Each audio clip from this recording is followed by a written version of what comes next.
Don't miss a minute of the best local talk in the Twin Cities. Check out the on-demand page at TwinCitiesNewsTalk.com for podcasts from Up and Adam, including the always popular post-show podcast, as well as the TCNT Podcast Network.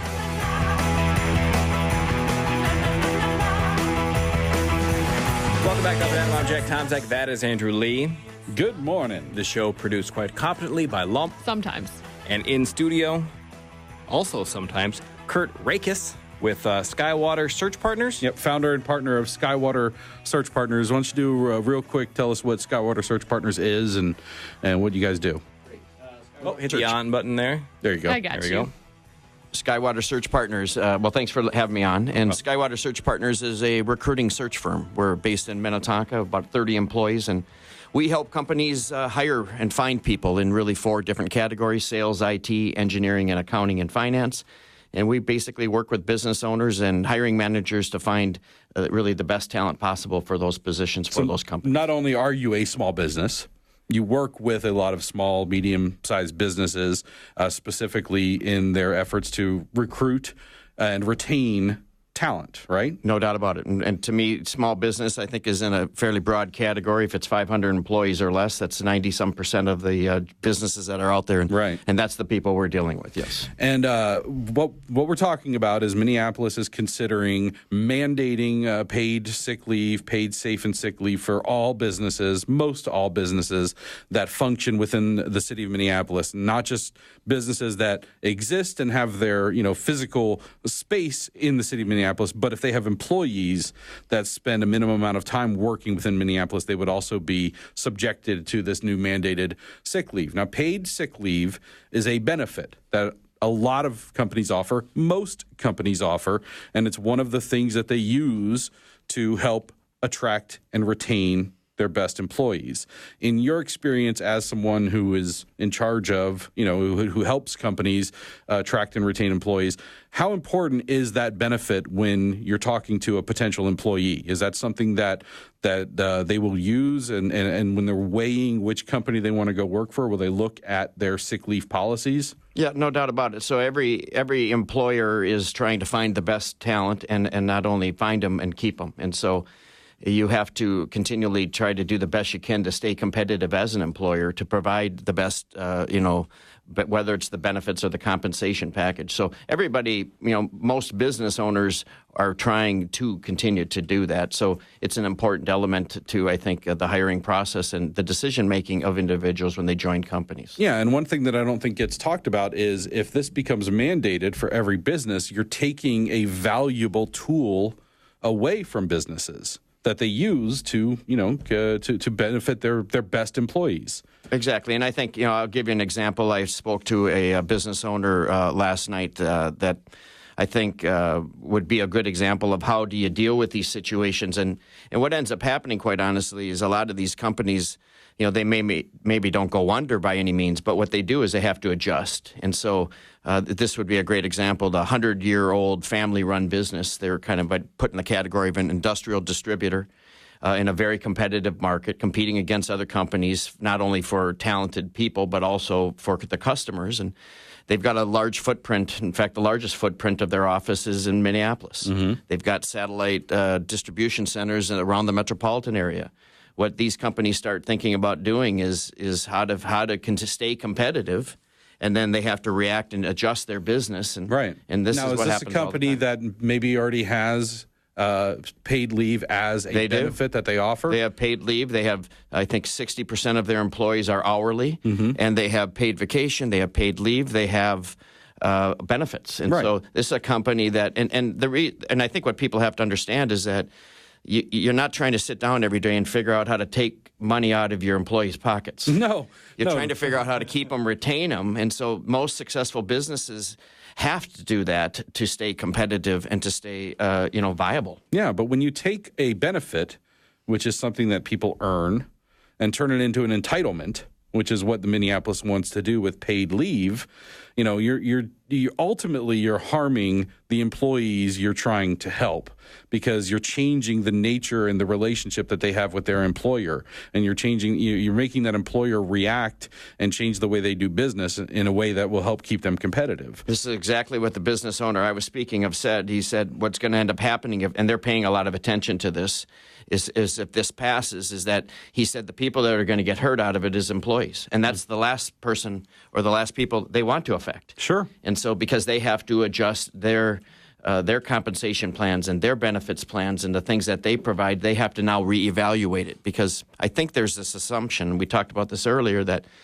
if you're running a business, you're just automatically successful and you're literally just printing money in the basement, and it's not how it works. It's you're trying to manage all your benefits, you're trying to manage the competition, you're trying to manage all these other regulated issues that come into play. It's tricky. Yeah, if having a business, small business, medium-sized business, would instantly make you rich, everybody would do it.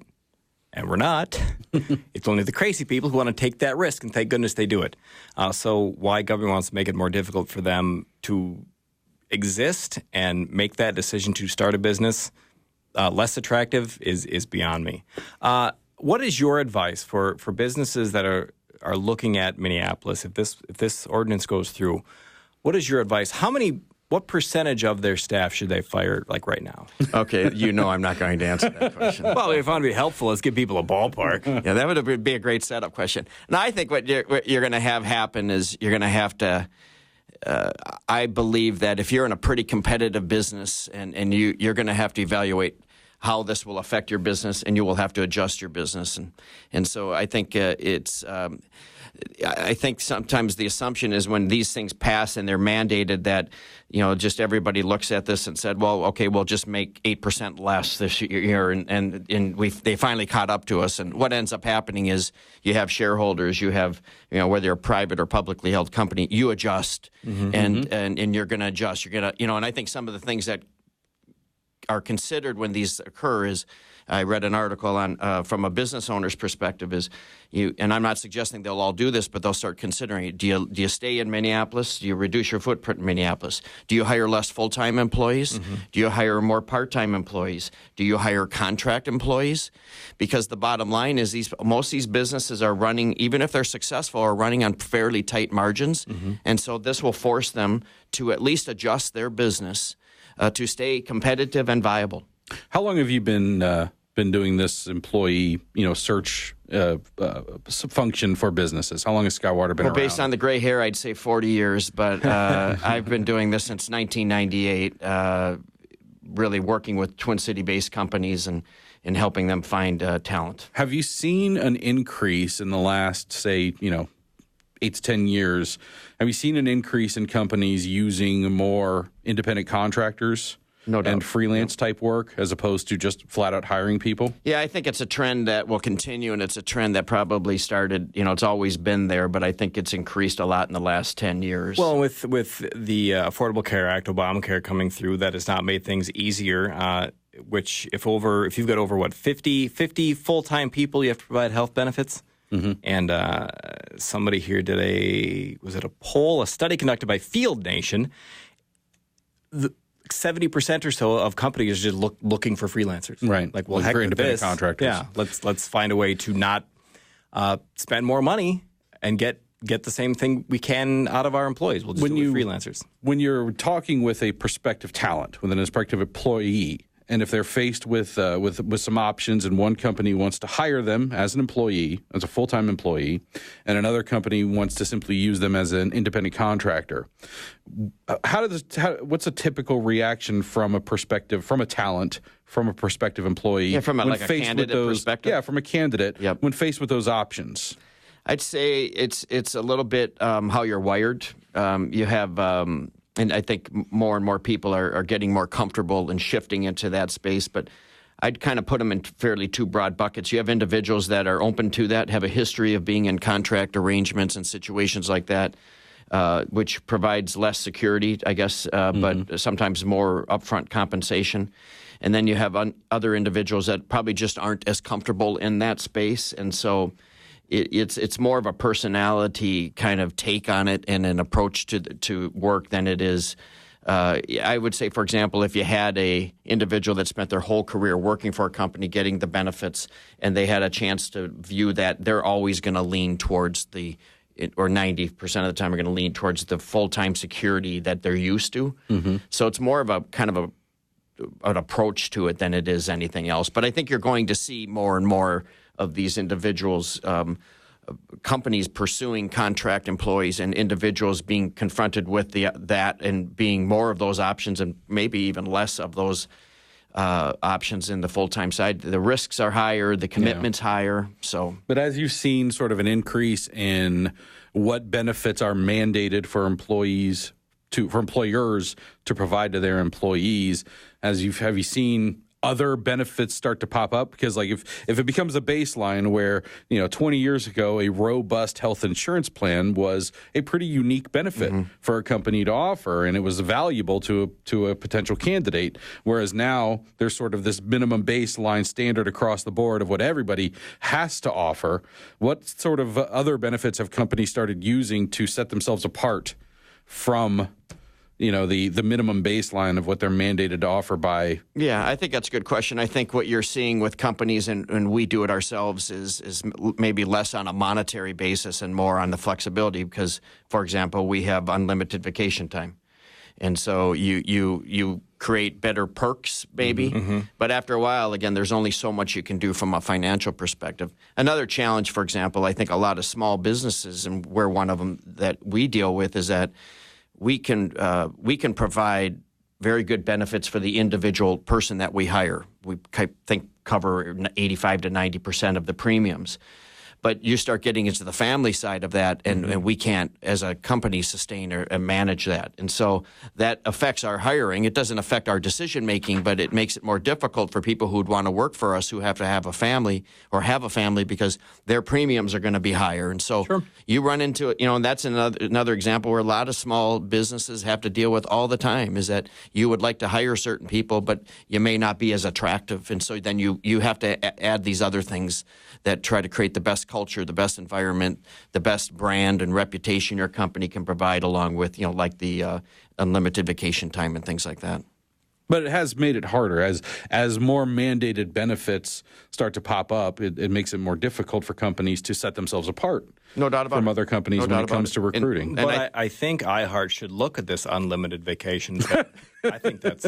I can sit down with your leadership team and discuss them with them, the benefits of it. I think that'd be I'm sure they would really embrace that. But I'll leave that for you guys. I don't know. They haven't had any problem retaining you so far. That's true. That's true. Yeah. We got to call Dom in Maple Grove's got a comment. Good morning. Good morning, Dom. Hey, guys. Good topic. All I have to say is wait for Rick Perry to come and pitch tent to Minneapolis and then say, hey, come on over to Texas. Yeah. For all the businesses. And also, this is a double-edged sword because a lot of businesses, including I used to work for 5 or 6 jobs before I settled down here. Every single one of them had paid sick leave. I think you put businesses next to each other. Some have paid sick leave, some don't. It's a very brilliant, very frustrating contrast for the business owners. Mm-hmm. But what do you do? I mean, I'm thinking the governor, Mark Dayton, owned the business. He should probably know a lot about this. Oh, no. He was in a family where other people owned a business, and his sons own a business. He has never owned one himself. We saw Mayor Hodges backed off from the $15 an hour minimum wage thing because she understood that she didn't want to make Minneapolis an island of idiocy on that issue. Mm-hmm.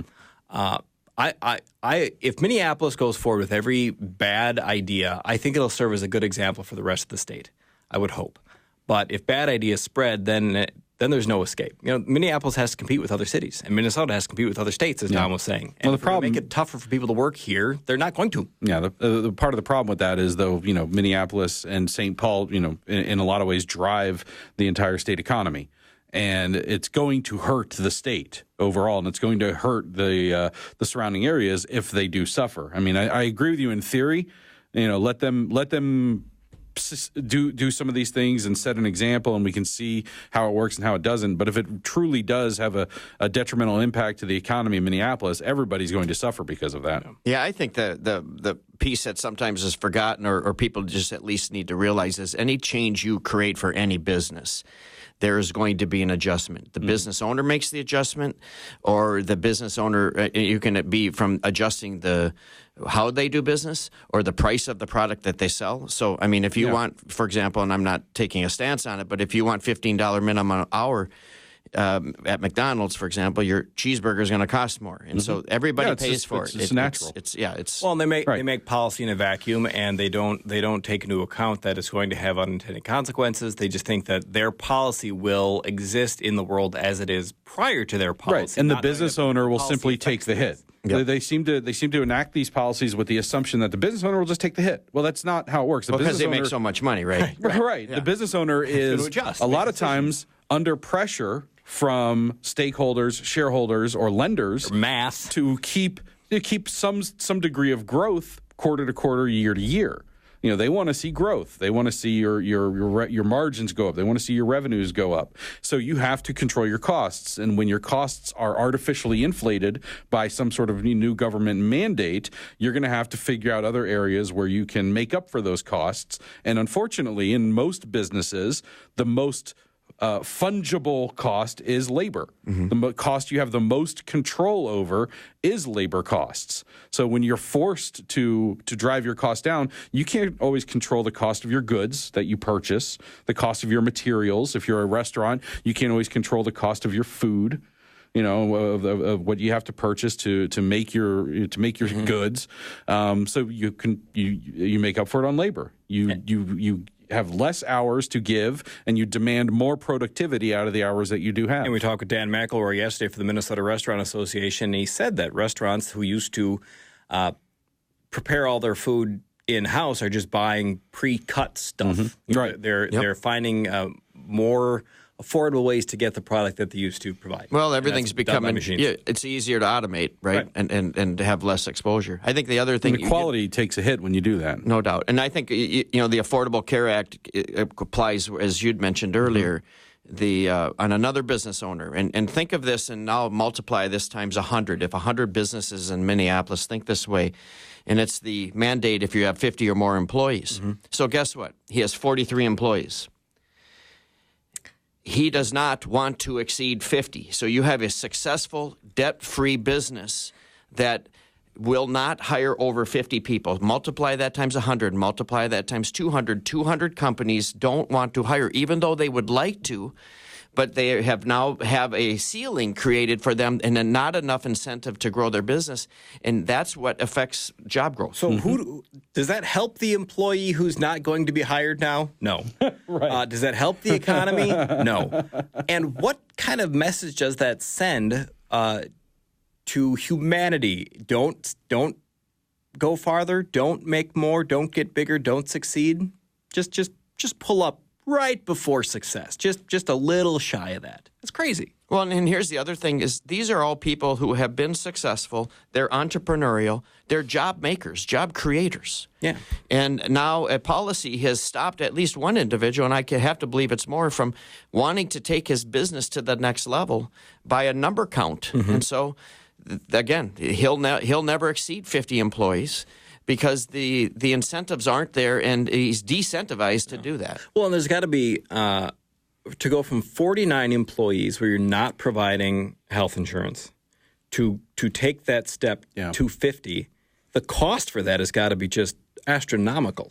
Now, are you hearing a lot of concern from businesses that you work with within Minneapolis about this ordinance as they're sort of mentally preparing for some version of it to pass? Not as much. I think if I pursued conversations more like I did yesterday, it's very in this particular situation, they're watching this. So, but it's not. I'm dealing with bigger issues with our employers. It's a big issue. Don't get me wrong, but it's something that they're going to manage through. It is what's going to happen. All right. Thank you very much, Kurt Rakos with Skywater Search Partners. Appreciate your time and expertise. Appreciate it. Thanks. Have a good day. Andrew, tomorrow on the show, not me. Not you. Friend of the show, Aaron Host. Unlimited vacation for this guy. We'll be sitting in for Jack tomorrow, plus my parody song contest.